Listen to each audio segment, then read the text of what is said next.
The first snow has blanketed the still warm ground. Its surface steams, causing the snow to crystallize.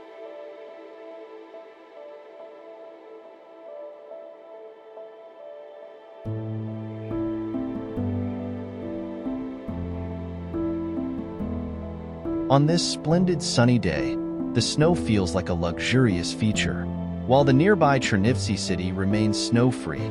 Ascending into the mountains of the Chernivtsi upland reveals increasingly Christmas-like scenery. Here, on the upper outskirts of the Dubo village, at a 300-meter elevation above sea level, winter has already taken hold. But despite the surrounding beauty, the road leads further uphill, towards the higher Spaska village. So let's continue the journey. The ancient Spaska village lies on the southern slopes of the same-name mountain, one of the highest points of the Chernivtsi upland, reaching 532 meters above sea level. This elevated area, though 50 kilometers away from the mountains, experiences a Carpathian mountain climate. In summer, it is often shrouded in clouds, and in winter, snow falls here while rain falls below. Last night, Chernivtsi experienced rain turning to wet snow, but here it's a pleasure to see the fresh, fluffy snow refreshed overnight. It's freezing now, ensuring the snow's beauty appears stable and naturally. Even the cleared roads are still reliably coated with snow that gradually turns to ice. Blackberry bushes along the field edges also are securely blanketed in snow.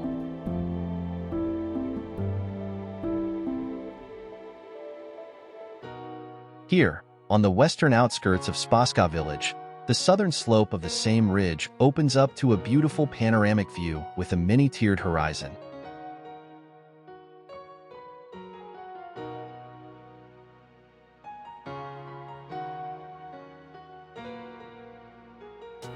Beyond the isolated hamlets of the village, the misty valley of the Chernivtsia River stretches in the distance, with the snowy slopes of the Brusnytsia upland rising beyond. Although slightly lower than the Chernivtsi upland, it lies closer to the Carpathians. Finally, the majestic ridges of the Bukovinian Carpathians close to the horizon, blending into the winter sky azure. The eye never tires of admiring this endless snowy expanse and sky-blue horizon.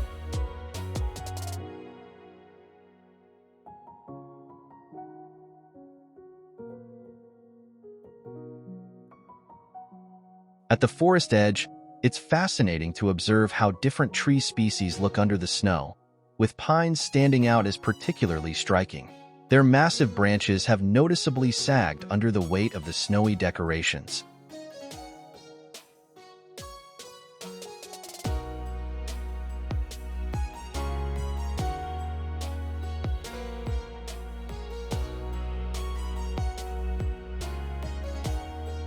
Meanwhile, snow-covered fir trees look nothing short of magical.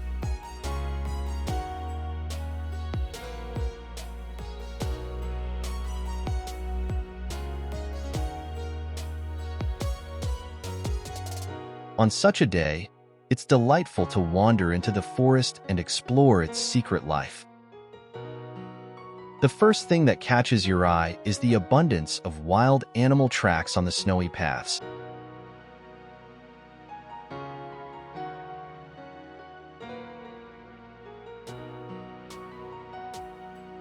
The heavy snow collected on bushes, trees, and branches makes their movements almost invisible.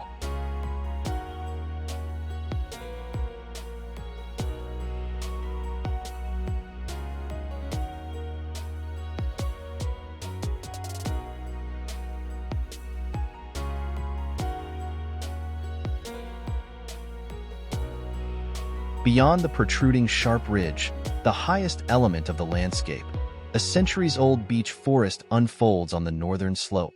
There's little snow on the branches here, as the sharp wind has knocked it off, and it doesn't accumulate on the smooth trunks of these trees. However, the exposed beech roots in a small quarry cutting through the ridge look fantastical under the snow.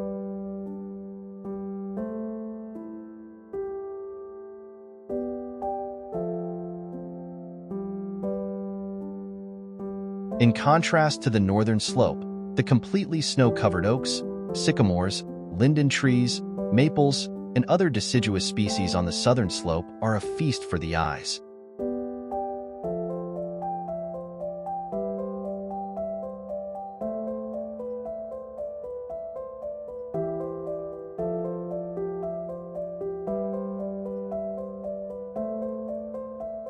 Following the snowy trail of a deer, it's pleasant to return to the panoramic forest edge on the southern slope and admire the distant views of the Blue Mountains.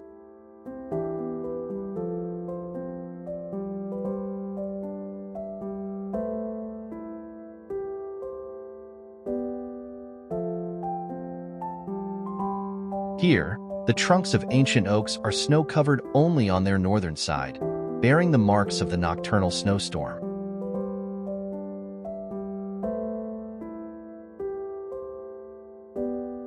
The south-facing sides of the trees are snow-free, as if stretching their frozen branches toward the sun.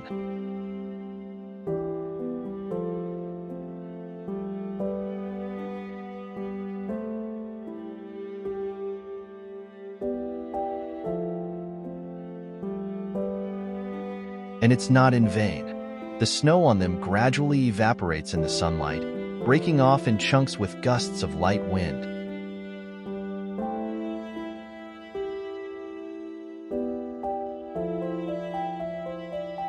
The sun briefly hides behind clouds, and the colors of the mountain panorama are changing.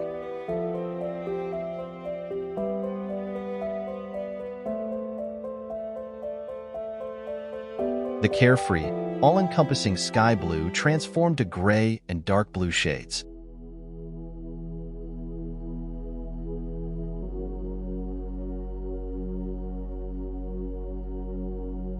The Chernivtsi upland, Storozhynets ridge, and the Carpathian ridgelines gain a slightly reddish haze, reflecting the sky's hues.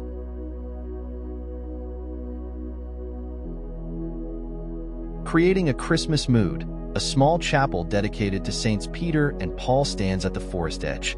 It was built in 1994 by the Pintiliuk family, according to a local tradition.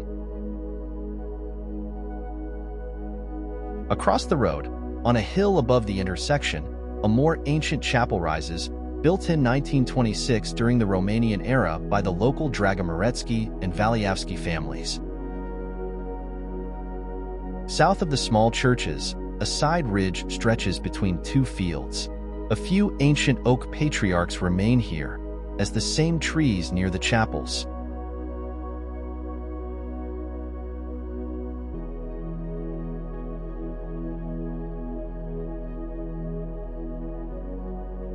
From here, a breathtaking landscape of mountain hamlets surrounded by endless snow-covered forests unfolds. It seems like an idyllic place to celebrate winter holidays with family.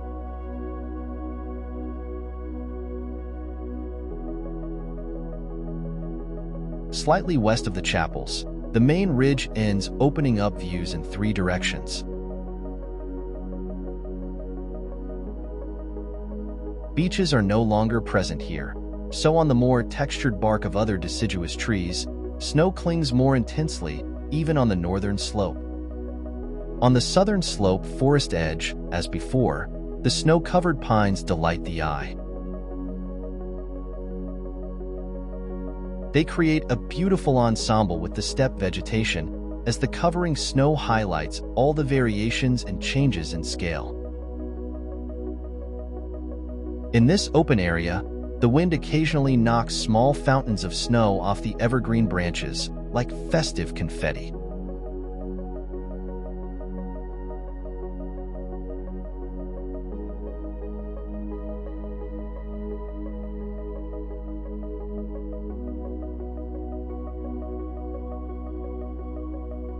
Despite the bright sun, it's already clear that new snow clouds are moving in here from the Carpathians. It seems like the perfect time to start celebrating the winter holidays.